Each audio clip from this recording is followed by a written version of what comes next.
সুপ্রিয় বন্ধুরা, প্রতিদিন সকালে দেখুন খোল পানি দেওয়া হয়, এই গামলার ভিতর ভিজিয়ে রাখা হয়।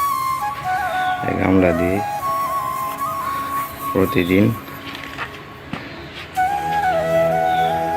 মোটর দিয়ে পানি দেওয়া হয়, পুকুরে মোটর। যারা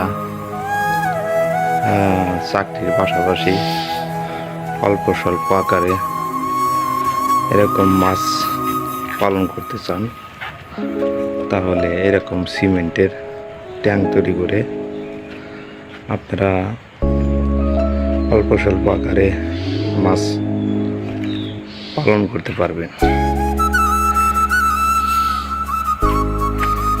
দেখুন মাছগুলো আজকে 1 মাস পার হয়ে গেছে।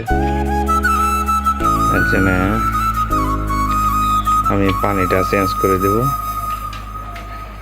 তো অনেক গ্রোথ আসছে 1 মাসে ইনশাল্লাহ,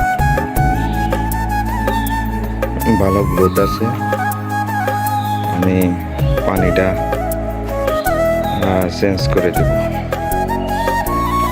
দর্শক দেখেন, সকালে খোল ভিজানো পানি দেওয়া হয়েছে এবং পানা তো আছে, আমাদের দেশে পানা বলে, পুকুরে পাওয়া যায়। সেই পানাগুলো আমি সংগ্রহ করে দিয়েছি। আমার মাছগুলো পানা খাওয়া সুন্দরভাবে শিখেছে। এতে মোটামুটি অনেক টাকা হাসিল হবে ইনশাল্লাহ। ধন্যবাদ। ভিডিওটি ভালো লাগলে লাইক করবেন, কমেন্ট করবেন, শেয়ার করবেন বেশি বেশি করে।